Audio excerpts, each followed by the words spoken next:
Selamat malam para pemirsa, ketemu lagi di Hot Room dengan saya, Hotman Paris. Heboh kasus Mario Dandi. Apakah kasus ini merupakan contoh tudingan masyarakat bahwa memang di Indonesia ini sudah puluhan tahun orang yang tersangkut hukum, kalau dia dari kalangan orang kaya, berbeda perlakuannya dengan orang yang tidak kaya. Masyarakat mempertanyakan, ada apa? Kenapa selama penyidikan pun Mario Dandi bisa membuka tangannya sendiri dari ikatan yang harusnya diikat oleh penyidik, tapi itu seolah-olah ikatan pura-pura. Dia bisa buka dan pasang sendiri, dan itu tayang di seluruh media di Indonesia. Inilah Hot Room, tragedi sidang Mario Dandi.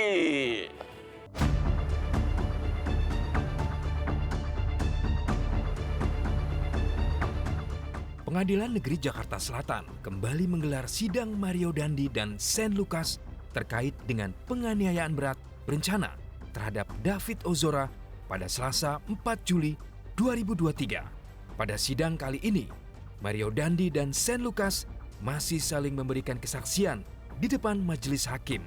Selain itu, JPU juga menghadirkan 3 saksi, yakni mantan kekasih Mario Dandi, APA, yang sempat mangkir 2 kali untuk menjadi saksi karena alasan kesehatan, dan 2 saksi ahli dari Rumah Sakit Permata Hijau dan Mayapada.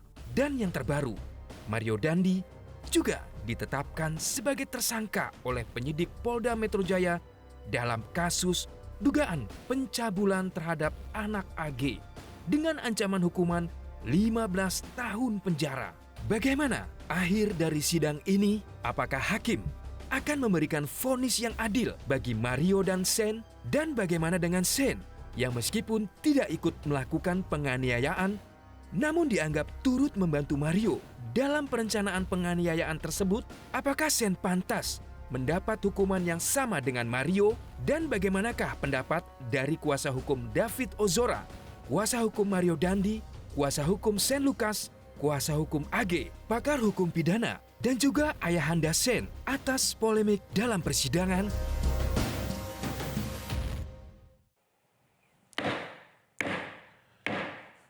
Sebelum kita berdiskusi kasus berat ini, kopi kesayangan Hotman tidak bisa dilupakan. Inilah yang membuat otak saya segar berdebat mengalahkan para peserta nanti. Aduh, nikmatnya white coffee, kopi luwak. Oke, kita lihat dulu grafis yang berikut ini mengenai temuan fakta persidangan dalam kasus Mario Dandi. Saksi Jonathan Lubadruat, ayah David, mengatakan berubah plat nomor Rubicon saat masih di Polsek Pesanggerahan. Terdapat pengancaman terhadap David yang dilakukan Mario melalui ponsel Agnes. David sempat ditolak rumah sakit karena mendapat laporan kepolisian bahwa David yang memulai perkelahian. Itu laporan dari kepolisian. Ada 3 orang yang mendatangi ayah David dan ingin memindahkan rumah sakit David. Itu kesaksian dari ayah korban. Pernyataan saksi ibu dan bapak R, keluarga teman David. Tidak ada pertolongan dari Shane dan AG ketika David dianiaya Mario.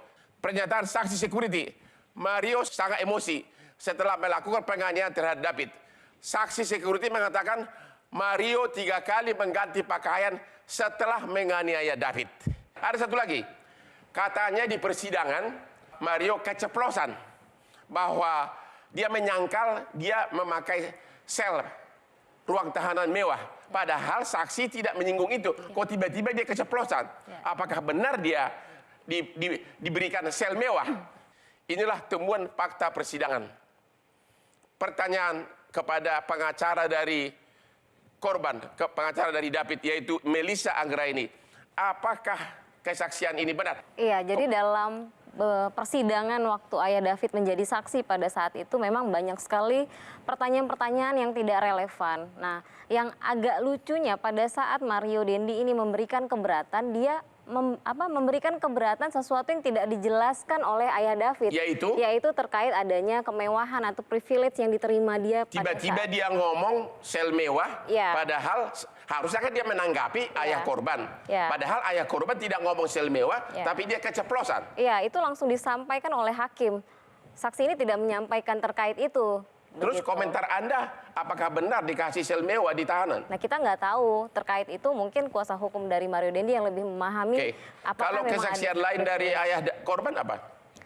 Gambaran umum pada saat ayah korban memberikan kesaksian, pertama adanya pengancaman ditembak yang diterima oleh David sebelum penganiayaan. Kemudian terkait dengan... Apakah itu ada dalam surat dakwaan? Itu tidak ada di dalam surat dakwaan. Apakah itu ada dalam BAP? Ada dalam alat bukti. Ada dalam alat bukti, tapi tidak masuk dalam surat dakwaan dari jaksa. Tidak. Jadi ini yang kita kritisi juga, Bang. Dakwaannya tidak jauh, mungkin persis dengan dakwaan anak AG. Ya, sementara kan cukup lama prosesnya, hampir 3 bulan setelah proses AG itu, kami berharap memang ada hal-hal baru yang di dalam dakwaannya Mario, tetapi ternyata sama aja. Sehingga pada saat ayahnya David menyampaikan, mohon didalami terkait adanya ancaman menembak. Karena itu sudah diserahkan bukti percakapan itu di dalam HP-nya anak korban yang sudah dijadikan bukti. Begitu. Mengenai kesaksian bahwa security dan ibu yang menyaksikannya, yaitu AG dan Sens tidak membantu, hanya menonton, gimana tanggapan kuasa keluarga David? Kenyataannya pada saat CCTV itu kami lihat, kemudian keterangan dari Ibu Natali dan Bapak R, memang ketika dilihat di lantai 3 itu dan lantai 2 tidak terlihat dari anak AG ataupun Shen dalam kondisi membantu. Shen dituntut maksimum seolah-olah pelaku utama sama ancamannya dengan Mario Dandi. Saya kira untuk Shen kan ada penyerta, Bang. Shen tidak melakukan penendangan ataupun pemukulan. Tetapi tanpa peran Shen, maka perbuatan penganiayaan brutal yang dilakukan oleh Mario Dendi mungkin tidak akan terlaksana. Jadi menurut Anda, Shen dan AG ikut membantu penganiayaan walaupun tidak secara fisik? Tentu, Bang. Bagaimana Pak Andreas Nahot? Itu S apa nih? Silitonga, Pak. Silitonga, halak kita. Oke, klien Anda dituduh mentang-mentang anak orang kaya, ya. Tangannya pun bisa dia buka sendiri borgol ikatannya. Terus penyidikannya begitu lama. Terus katanya ada sel mewah. Keceplosan keluar. Tanggapan Anda kuasa dari Mario Dandi? Jadi yang pertama, ini kaitannya dengan apa dulu nih, yang borgol dulu lah ya. Ya kalau saya sih melihatnya seperti ini, Bang. Di situ kan pada saat itu kita bisa lihat bahwa di sebelah kanan kiri Mario itu ada polisi di situ. Ya. Tapi kan dia bisa buka sendiri. Borgol kan harus artinya begini, pandangan kami ini kan pandangan kita kan bisa berbeda. Bahwa pada saat penyidik ada di situ, penyidik juga yang paling mengetahui tingkat dari kebahayaan sehingga seorang itu harus diborgol atau tidak. Misalnya dia memang ada di situ bersama-sama dengan penyidik duduk, mungkin saya nggak tahu, saya juga tidak mengkonfirmasi kepada penyidik juga kenapa dia dibiarkan seperti itu. Kalau yang saya lihat di dalam media bahwa dia sedang tidak dalam keadaan diborgol. Cuman dia memasangkannya di tangannya. Dipasangkannya dan bisa dibuka lagi. Oke, kita beralih dulu. Mengenai tudingan bahwa klien Anda secara keceplosan mengatakan tentang sel mewah di tahanan. Benar nggak itu? Itu bukan keceplosan ya. Jadi dari pertanyaan rekan saya yang lain, memang ada pertanyaan kepada ayahnya David pada saat itu terkait dengan perlakuan-perlakuan khusus itu ada apa enggak. Tapi kan hakim mengatakan tidak disinggung soal sel mewah. Kenapa lu tiba-tiba ujung-ujung ngomong gitu? Ya itulah yang ditanyakan oleh Mario kan disulut oleh pertanyaan dari. Jadi bukan sel mewah. Apa? Bukan sel mewah di tahanan si Mario Dandi. Saya kalau ketemu itu seperti prosedur biasa. Kita tidak pernah masuk ke dalam. Nggak bisa masuk kita. Oke, jadi tidak tahu. Tidak tahu. Sekarang. Mengenai sikap penampilan dari Mario Dandi yang tidak ada menunjukkan sikap penyesalan, tanggapan Anda? Di satu sisi ada beberapa kali penyesalan itu ada. Tapi dari sikap dan gaya seolah-olah tidak. Kalau dari sikap dan gaya itu bagaimana orang itulah ya. Oh begitu. Nah, kita tidak bisa juga menjustifikasi sikap yang ini tidak menyesal, yang begini tidak menyesal. Orang-orang pasti memiliki caranya sendiri. Gitu. Menurut Anda yang dilakukan oleh Mario Dandi ini terencana atau tidak? Itu ada satu hal penting yang buat saya itu bisa menjadi ukuran ini perencanaan atau tidak. Yaitu? Yaitu awalnya mereka itu hadir, ini keterangannya dari ayah Renjiro. Ya. Karena kami tidak boleh membuka keterangan anak. Pada saat itu Renjiro bercerita kepada ayahnya bahwa pembicaraan itu sebenarnya akan dilakukan di teras rencananya. Ya. Di teras. Disitulah rencananya. Dan sudah dimulai pembicaraan itu. Di situ sudah ada David, di situ sudah ada Agnes, ya. Di situ sudah ada Mario dan juga Shane sedang duduk di depan pintu. Jadi dalam lingkungan rumah itu, ya. Pada saat itu dikatakan oleh ayahnya Renjiro bahwa Renjiro ini yang meminta jangan di situ kalian bicara. Nah, jadi berpindahlah mereka di tempat lain. Kalau misalnya kita bicara perencanaan, Bang, artinya ini ada dua hal perencanaan. Satu, apakah itu perencanaan tentang penganiayaan itu sendiri? Ya. Atau jangan-jangan ini cuma rencana untuk bertemu? Tapi katanya WA sebelumnya akan ditembak. Ada WA dari Mario kepada korban akan ditembak. Benar nggak kesaksian dari ayah korban? Ya, nanti itu benar ada WA itu? Saya nggak tahu. Kita bisa lihat. Jadi nanti menurut Anda Mario Dandi tidak merencanakan? Tidak, itu perencanaannya adalah perencanaan untuk kita bertemu. Untuk bertemu, jadi menurut Anda penganiayaan itu spontan? Iya. Oke, kita istirahat dulu sampai ketemu di segmen berikutnya.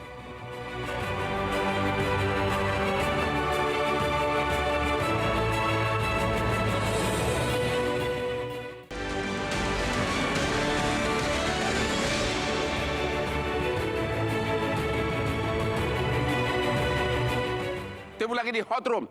Saya bertanya kepada lai kami Tagor Luban Turuan.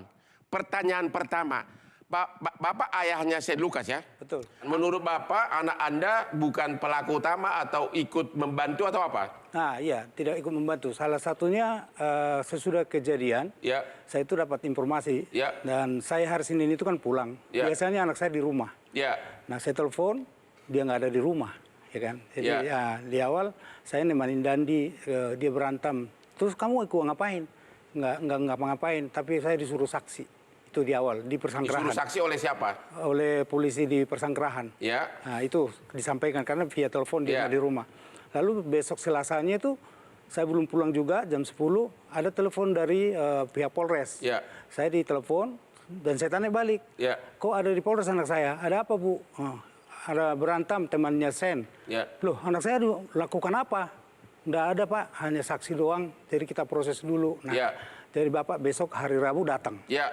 Nah, pagi itu juga saya datang segera, jam 10.30 saya sampai di sana, dan saya tanyakan, kok anak saya lama buat saksi, kok nggak pulang? Saya bilang gitu, Pak, ini sampai sore, tunggu aja. Dan pada akhirnya dan pada akhirnya kok jadi tersangka gitu. Tersangka bahkan pasalnya sama dengan Mario Dandi. Enggak, saya lihat tulisan di situ di pertama saya di Polres itu 76. Ya, Undang-Undang Perlindungan Anak. Iya. Ya, terus? Ya. Oh, sekarang jadi 355. Nah, itu nggak ngerti Jadi, saya. Aku mau tanya, ikatan apa antara anak Anda dengan Mario Dandi? Karena begini, kita tahu bahwa Mario Dandi adalah anak orang kaya. Apakah benar bahwa Bapak ini ya dari kalangan yang benar ya bekerja pas-pasan dari kalangan ekonomi lemah? Apakah Shane Lucas itu memang selama ini tergantung dari Mario Dandi atau gimana? Untuk pertemanan dengan Dendi perlu jelaskan di sini. Si Shane ini mengenal Dendi dari teman dekatnya. Ya. Terus teman dekat Shane ini, teman baiknya ini memang ada fotografer.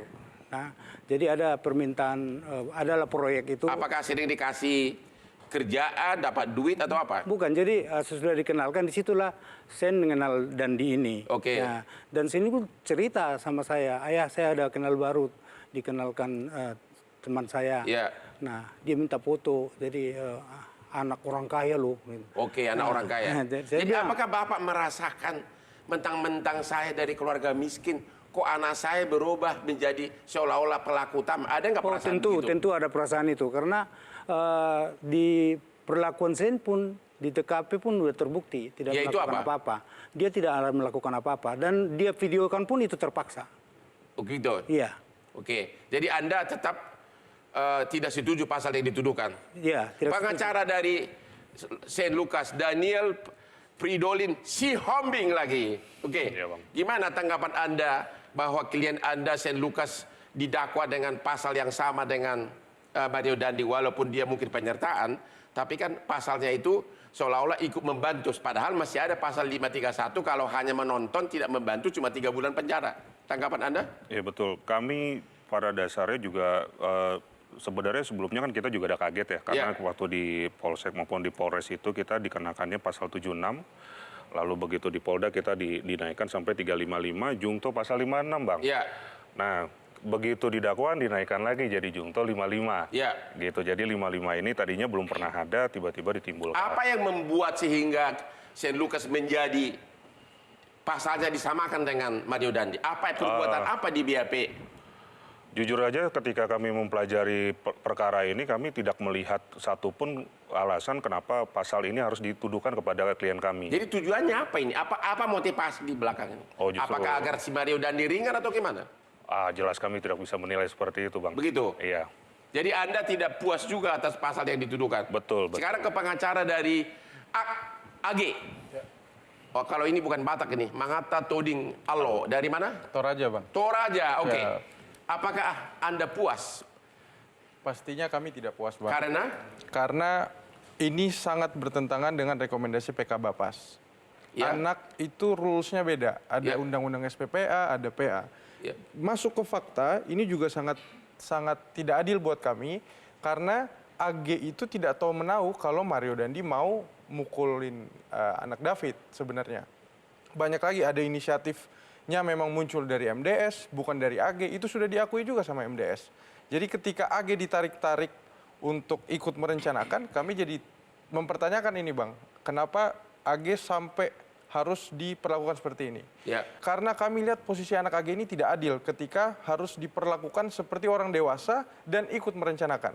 Jadi kami merasa hasil, bahkan Bang, ini juga kami harus sampaikan, di kasasi kemarin kami menyertakan ada 10 ahli pidana dari 10 universitas berbeda. Mengatakan apa? Mengatakan bahwa AG tidak pantas untuk dihukum lebih dari 2 tahun, Bang. Harusnya pasal berapa yang dikenakan menurut Harusnya ahli? hanya 76 aja, Bang. 76 Undang-Undang Perlindungan Anak? Ya, jadi 76 itu pun debatable. Ada ahli psikolog yang kita sudah datangkan sama Apsifor. Tapi kalau pasal 76 kan ikut membantu. Tapi yang kalau hanya menyaksikan tidak membantu, ada pasal 531 KUH pidana cuma 3 bulan penjara. Iya, 76 kenapa kami singgung? Karena itu awalnya yang didakwakan, Bang. Dimasukkan di dalam BAP. Jadi kami, kalau 76 kita bisa debat di situ. Ahli psikolog bahkan Apsifor yang dari polisi sendiri sudah menyatakan AG tidak bersepakat dengan tindakan ini. AG tidak bersepakat sehingga tidak pantas didakwakan pasal yang sama dengan pelaku utama. Apakah Mario itu mendapat perlakuan istimewa dalam segala hal? Saya nggak mau komentar lebih itu. Kenapa tidak mau? Masyarakat yang menilai, Bang. Anda kan harusnya protes karena itu kan klien Anda. Pastinya, karena begini, Bang. Saya mau komentarnya justru hal lain. Kami melihat AG ini korban, bahkan anak David juga korban, dari perkara percintaan yang sebenarnya belum selesai. Jadi ada saksi APA ini yang sampai detik ini kami juga... Percintaan antara siapa dengan siapa? MDS dan APA juga, Bang. Jadi itu sudah terbukti bahwa di bukti forensik chat itu terlihat mereka masih berhubungan. Antara Mario Dandi dengan pacar lama? Dengan APA ini. Dan AG... Maksud kamu pacaran dengan APA, pacaran juga dengan AG? Mereka berhubungan, tapi AG tidak diakui sama MDS di chat itu, Bang, sebagai pacarnya. Menurut temuan Anda, dua-duanya dipacarin. Jangan ngikutin gaya Hotman dong, gimana sih? Enggak dong, Bang. Kan saya lawyer juga, Bang. Ya makanya, maksud saya, apakah memang waktu itu dipacari 2 sekaligus? Saya nggak tahu statusnya, Bang, karena saya nggak dengar mereka pacaran apa tidak. Cuma berhubungannya mereka ada kontak-kontakan. Tapi klien Anda AG pacaran dengan Mario Dandi? Waktu itu iya. Pacaran? Waktu itu iya, Bang. Oke, Melissa gimana ini pendapat dari dua ini? Ya, dia mengatakan tidak merencanakan.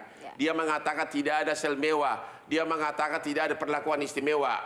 Ya, dia mengatakan bahwa Sen bukan pelaku utama. Sama juga. Anda kuasa hukum dari korban? Ya, jadi kalau kami melihat unsur perencanaan tentu tidak bisa dilihat dalam satu segmen kejadian yang disampaikan Bang Nahot tadi. Terkait anak R, anak saksi R yang sebenarnya menyuruh mereka ketika lagi berbicara di awal-awal di teras untuk keluar aja. Emang benar bicara di teras? Jadi pembicaraan awal di teras itu bukan ada tidak pembicaraan dengan Mario. Waktu Mario Dandi tiba, ketemu di teras dulu? Ketemu di teras dan sempat bertemu, anak korban itu ngintip dari dalam. Nah kemudian AG mendekati. Terus? Jadi saksi saya, terdakwa Shane dengan terdakwa Mario belum bicara, Bang. Belum ada pembicaraan. Baru antara korban dengan AG. AG bujuk keluar atau gimana? Nah, pada saat-saat itulah si saksi anak mengatakan kalau mau ngobrol di luar aja. Oke, tapi... Nah, sehingga Bang Nahot tadi bilang seandainya kalau tidak diusir keluar, maka penganiayaan itu sejatinya tidak terjadi. Kira-kira begitu. Nah, kalau kita berandai-andai, Bang. Pertama, apa jaminannya kalaupun masih ngobrol di sana tidak digiring keluar? Karena mereka parkir udah di 20 meter dari rumah. Kemudian kalau berandai-andai lagi, kalau si MDS nggak hadir malam itu datang ke rumahnya David, tidak mencari Sherlock dan tidak berupaya dengan tipu muslihat, maka penganiayaan ini juga tidak terjadi gitu. Kalau kita mau berandai-andai lebih jauh lagi, Bang, MDS nggak lahir, penganiayaan juga nggak terjadi, Bang. Bukti utama bahwa Mario Dandi melakukan perencanaan? Perencanaan itu sudah terjadi ketika dia sudah meminta Shane menemani untuk ikut memukul, itu yang pertama. Yang kedua, dia juga sempat sampaikan kepada anak AG, boleh dikonfirmasi ke kuasa hukumnya, bahwa sumpah gua mau ngabisin nih anak, ketemu nanti, ngabisin, Bang. Ngomongnya kapan itu? Kepada anak AG, mungkin ditanya ke kuasa hukum. Ya, ada begitu. Ada omongan Mario Dandi kepada AG bahwa gua mau habisin sebelum ketemu dengan korban. Di mobil ada celutukan seperti itu, Bang. Sudah ada? Ada celutukan. Di AG dalam nggak menganggap perjalanan. itu sebagai perencanaan, Bang. Oke, tetapi itu sudah disampaikan. Kenapa AG tidak tahu. ayah korban tidak mau terima maaf dari Mario Dandi? Karena proses ini sudah berjalan dan ayah korban memahami betul kata maaf itu akan dimanfaatkan untuk mencari peringanan, Bang, dalam proses hakim mengambil vonis hukum nanti. Kalau AG dan Shane Lucas dimaafkan oleh ayah korban nggak? Seluruhnya masuk ke dalam proses hukum aja, Bang. Kata maaf itu biar urusan ayah korban. Jadi belum ada kata maaf, tunggu putusan pengadilan. Iya. Oke, kita istirahat lagi, ketemu di hot room sesudah yang berikut ini.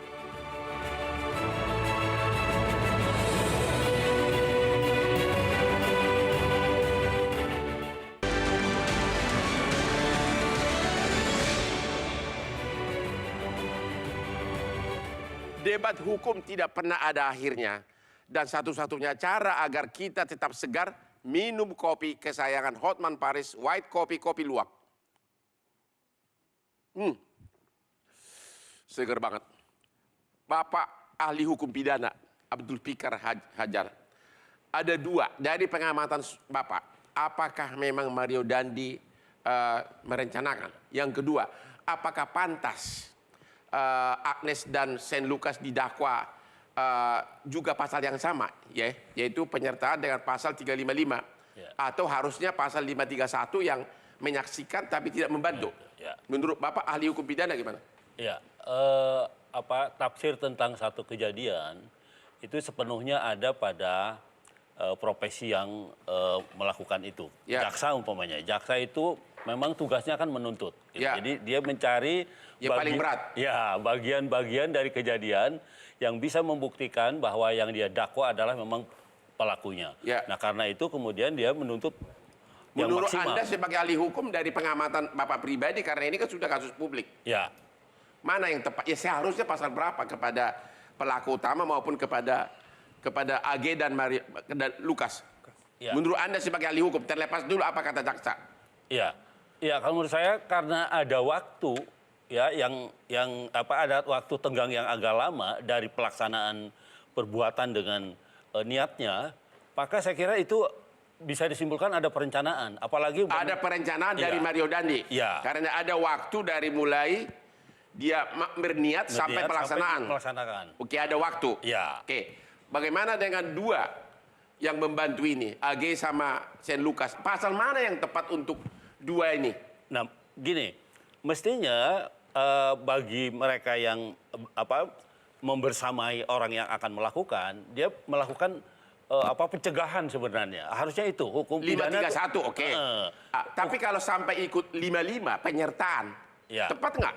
Kecenderungannya seperti itu. Dia mestinya punya kesempatan untuk mencegah gitu sebenarnya. Tapi dia mau karena Lucas dan AG tidak mencegah, maka menurut Bapak tepat dia bagian dari pelaku itu akhirnya. Bagian dari pelaku. Jadi menurut Bapak pantas itu dihukum dengan pasal yang sama dengan Mario Dandi. Harus dilihat perannya. Ketika dia merencanakan kan bersama-sama sebenarnya. Ketika timbul perencanaan gitu. Karena itu tidak bisa dihindarkan. Itu ditafsirkan sebagai pernyataan. Jadi menurut Anda karena pada saat perencanaan dia juga dengar, sehingga maka tepat dikenakan pasal yang sama dengan Mario Dandi. Karena dia punya kewajiban untuk mencegah sebenarnya. Oke, gimana pendapat Anda pengacara dari AG? Katanya klien Anda sudah dengar itu perencanaan jauh sebelumnya, tidak mencegah, sehingga bukan hanya tidak menolong, tapi memang mendengar tidak mencegah. Gimana? Ada jangka waktu lagi? Kami mengerti ahli mungkin tadi tidak mempelajari berkas secara utuh. Yang jelas ada PK Bapas, hasil penelitiannya, ada psikologi forensik, ada ahli-ahli pidana, bahkan ada psikolog. Kalau faktanya gimana? Yang Bang Hotman juga udah undang, Mas Reza Indragiri bilang AG itu tidak menolong karena ada kondisi-kondisi tertentu. Dan itu semua make sense.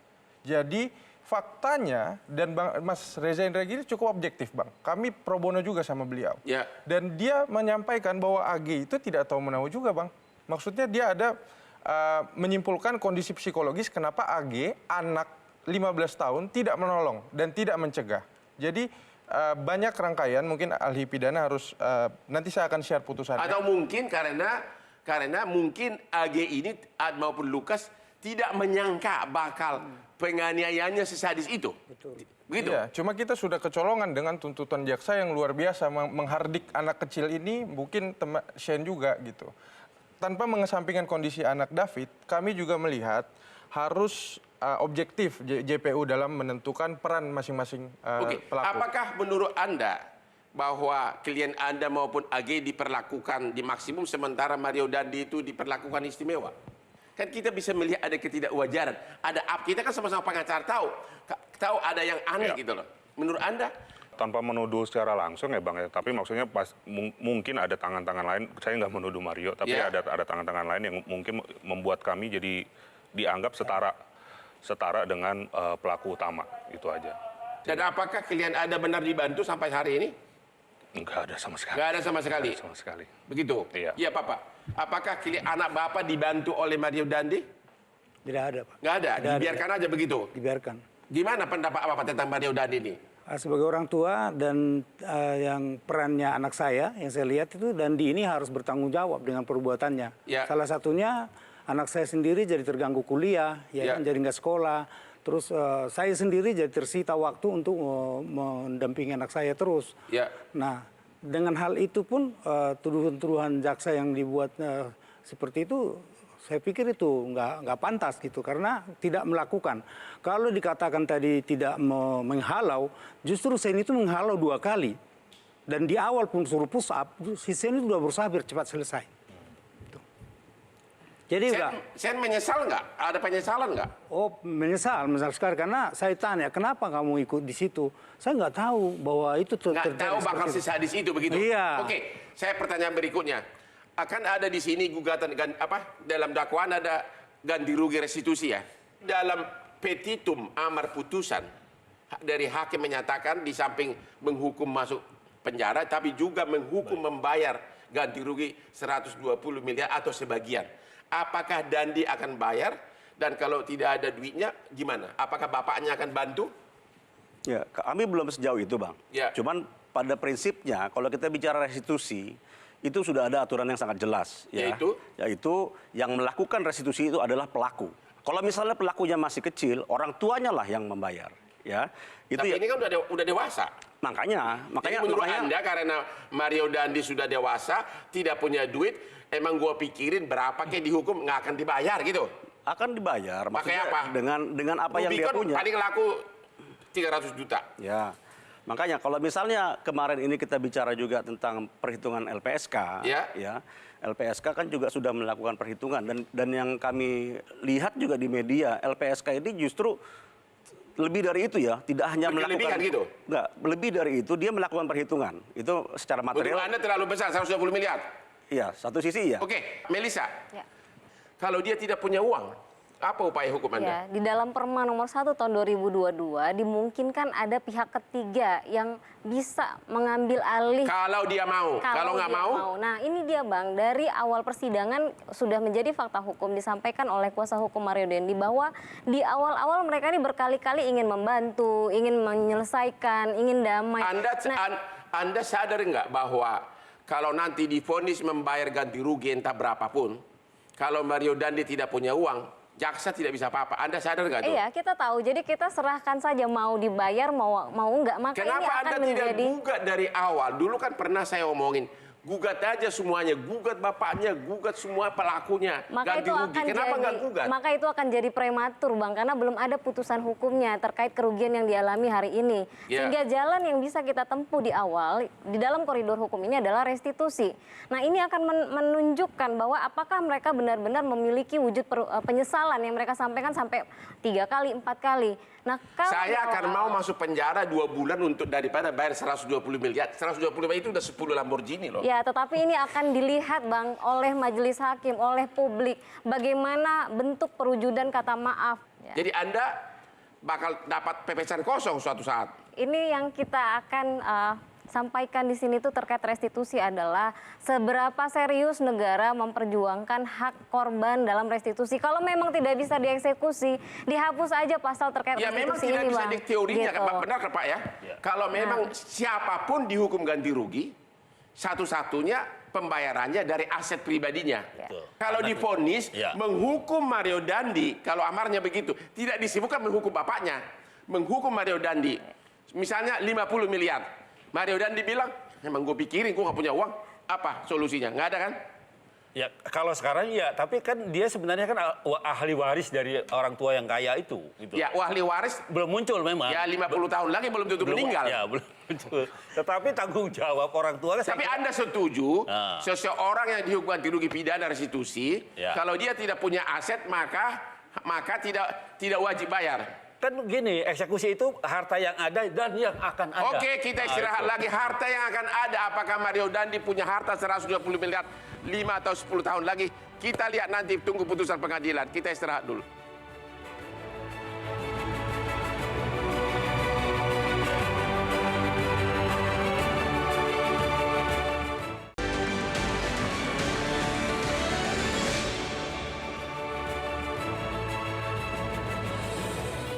Tunggu lagi di Hot Room. Ini segmen terakhir. Andreas Nahot, pengacara dari Mario Dandi. Apa harapan Anda? Apakah Mario Dandi dibebaskan, diringankan atau apa? Singkat aja. Ya, saya nggak jarang Bang bikin pledoi itu menyatakan klien kami bersalah. Kalau memang fakta hukumnya menyatakan demikian. Ya. Artinya pada saat proses persidangan ini, keadilan pun sedang kami cari di sini. Yang paling penting adalah seadil-adilnya sesuai dengan fakta persidangan. Kira-kira yang adil menurut Anda berapa tahun? Kalau bicara tahun, kita nggak bisa lah. Tapi Anda yakin, Anda puas kalau toh dihukum nggak apa-apa gitu? Kalau ada penghukuman itu merupakan suatu konsekuensi. Kita sebagai pengacara bukan masalah membenarkan apa yang sedang dilakukan kan. Cuman kita jadi sepertinya Anda merasa bahwa memang bersalah, tapi mengenai untuk divonis berapa tahun, Anda biarkanlah hukum yang berlaku begitu? Hukum yang berlaku dan harus seadil-adilnya. Terima kasih. Itu. Si Hombing, pengacara dari Saint Lucas, apa harapan Anda vonis terhadap Saint Lucas? Karena kami berpikir kami tidak ada kaitan dalam sesuai pasal-pasal yang disangkakan, jadi kami berpikirnya bebas. Apa? Bebas? Harapannya bebas. Bebas. Orang tua dari Saint Lucas, lai kita, Luban Turuan, apa harapan Anda? Ya tentu harapannya ya anak saya itu dibebaskan. Dibebaskan? Iya. Melissa, Anda mengharapkan hukuman apa yang pantas untuk Mario Dandi dan berapa ganti rugi restitusi? Ya, tentu terkait hukuman pidana penjara kami berharap hukuman terberat, Bang. Yaitu? 12 tahun. Terus restitusi? Kemudian terkait restitusi, semangatnya kami adalah agar tidak lagi ada praktek-praktek damai di bawah tangan, Bang. Sehingga jumlah ganti rugi yang Anda harapkan dari putusan kami pidana berapa? Kami serahkan kepada majelis. Harapan keluarga berapa? Angka sudah diserahkan 120 miliar melalui LPSK berapapun, karena kami percayakan semuanya kepada LPSK dan kepada majelis hakim. Hukumannya Anda belum tahu. Kira-kira Anda maunya maksimum 12 tahun ya? Iya. Apakah benar tuduhan orang bahwa penyidikan dari Mario Dandi dilambat-lambatin? Anda ada melihatnya nggak bahwa sengaja dilambat-lambatin? Ya mungkin bisa jadi, tetapi dalam prosesnya kami kan juga lihat beberapa kejanggalan dalam proses awal-awal ya. Pada saat Rubicon itu keluar masuk, dan terkait gitar aja juga ternyata sudah diakui, Bang. Ternyata main gitar diakui di Polsek, yang sempat dibantah oleh Polsek tidak ada main gitar. Ternyata di tahanan maksudnya? Iya benar, waktu masih dilakukan jadi main gitar di Polsek, terus keceplosan, ada sel mewah, apalagi yang aneh? Terus Papa atur, itu juga. Bapak yang akan ngatur, tenang aja Lukas. Dan itu sudah dibenarkan juga oleh kuasa hukumnya Shane. Dan sehingga kami melihat ini sudah terlihat ada upaya-upaya. Apakah ini bagian dari bahwa apa yang dikatakan oleh masyarakat, bahwa kalau orang kaya yang berperkara perlakuannya istimewa? Anda melihat itu? Kita melihat itu. Melihat itu? Kita melihat itu. Gimana Pak Abdul Fikar? Apakah ini merupakan contoh kasus kalau orang kaya yang berperkara perlakuannya istimewa? Ya, itulah realitasnya gitu. Artinya, dalam kasus ini Anda melihat itu? Ya tadi dicatakan oleh Ibu ini kan ada gitu. Ya. Artinya itu realitas gitu. Ya, artinya hukum itu meskipun sama berlaku pada semua orang, tapi ada faktor-faktor tertentu yang bisa mempengaruhi. Salah satunya adalah faktor ekonomi itu tadi. Faktor ekonomi? Iya, karena dia faktor ekonomi, faktor lobby dan sebagainya. Nah, lobby itu ikutan dari ekonomi. Biasanya udah ekonomi, larinya ke lobby kan begitu. Oke, menurut Bapak, coba dulu. Berapa tahun yang pantas untuk Mario Dandi, berapa tahun yang pantas untuk Shane Lucas, berapa tahun untuk AG? Menurut Bapak, singkat aja. Ya, penganiayaan berat itu ya paling nggak menurut saya di atas 5 tahun. Kalau untuk Shane Lucas sama AG, menurut Anda? Ini kan membantu sebenarnya. Ya, menurut Anda berapa tahun pantasnya? Ya, di bawah itulah. Di bawah itu. Oke, pengacara dari AG, Manggata Toding Allo, berapa tahun yang pantas untuk klien Anda? Harusnya kami berharap bebas, Bang, pastinya di awal. Tapi putusan ini harusnya setidak-tidaknya sesuai dengan rekomendasi PK Bapas, yaitu di tempat pelatihan, yaitu LPKS misalnya, dengan waktu di bawah 1 tahun, Bang. Jadi kami melihat sampai putusan inkrah kemarin, ini masih belum adil buat AG, melihat peran dan ahli dan bukti-bukti yang ada, tapi kami tadi sebelum ke sini kami habis ketemu ibunya yang kanker stadium 4, Bang. Dan bapaknya yang stroke, menitipkan permohonan maaf kepada keluarga anak David, dan kami tetap prihatin ada luka-luka yang terjadi untuk anak David, tapi AG sedang bersiap untuk menghadapi vonis yang tidak adil ini. Yaitu kasasi? Kasasi sudah, Bang, kami. Sudah tapi vonis belum? Sudah vonis, Bang. Kasasi putusannya apa? Udah, 3,5 lagi tetap. Dikuatkan? Ditolak, jadi Bang. klien Anda sudah dihukum 3,5 tahun di pengadilan negeri, di pengadilan banding sama kasasi? Iya, bandingnya lucu, Bang. Hanya 1 hari. Kami masukkan sore, besok pagi udah putus, Bang. Ajaib kan, Bang? Nah, terus yang jadi pada sekarang saat masih udah PK belum? Kami berencana untuk itu, kami lagi mengumpulkan novum untuk anak AG ini, dan tapi keputusan tetap ada di pihak keluarga. Apakah tim kuasa hukum AG maupun keluarganya melihat bahwa mentang-mentang Mario Dandi keluarga kaya mendapat perlakuan istimewa, artinya klien Anda sudah cepat diproses, sudah sampai kasasi, sementara ini di pengadilan negeri aja belum tuntas? Anda melihat? Secara hukum kami merasa dirugikan pasti. Secara hukum, secara perlakuan aparat? Kami no comment. Kenapa no comment? Karena memang ada yang pada saat proses SPPA memang dipenuhi, Bang. Dari waktu dan lain-lain. Tapi ternyata ini secara timeline sangat merugikan kami karena AG diputus sebelum pelaku utama. Makanya pertanyaan saya, apakah Anda melihat ada indikasi perlakuan istimewa kepada Mario Dandi mentang-mentang bapaknya kaya raya? Saya sampaikan iya sih tadi, Bang. Iya. Iya, saya sampaikan tadi. Iya. Anda juga mengatakan iya? Pengacara daripada Shane Lucas? Iya. Iya. Katanya klien Anda dia melakukan istimewa mentang-mentang satu bapaknya Shane Lucas itu sudah pengangguran. Yang sana apa tadi?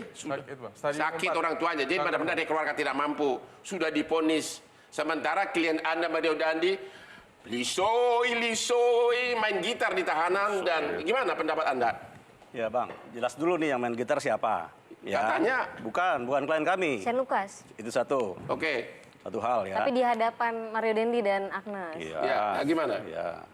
Ya, satu hal itu. Kami tidak melihat, kita juga harus melihat secara objektif ya. Kita melihat bahwa proses hukum ini sama sekali nggak ada kaitannya dengan bagaimana upaya untuk anak David ini sehat dulu baru Mario Dandi diputus. Begitu. Karena yang kami tangkap ya, polisi itu sedang melakukan perlengkapan memperlengkapi berkasnya, belajar dari kasus yang sudah berjalan dari AG. Dan sedangkan AG sendiri itu kan karena proses hukumnya adalah proses hukum terhadap anak, Bang. Jadi itu sebuah privilege justru. Karena kalau orang yang proses hukumnya lama ya. Kan semakin lama dia jadi tersangka kan? Ya. Semakin menderita dia. Bangun pagi udah jadi tersangka dia ingat. Ya. Ya, kira-kira kan seperti itu. Begitu. Jadi nggak ada privilege di situ. Oke, jadi Anda menyangkal bahwa Mario Dandi mentang-mentang anak orang kaya tidak diperlakukan istimewa di tahanan? Tidak ada. Tidak ya? Tidak. Oke, kita sudah berakhir diskusi kita malam ini. Dari segi aspek hukum tidak ada yang bisa saya simpulkan, ya, karena vonisnya belum ingkrah.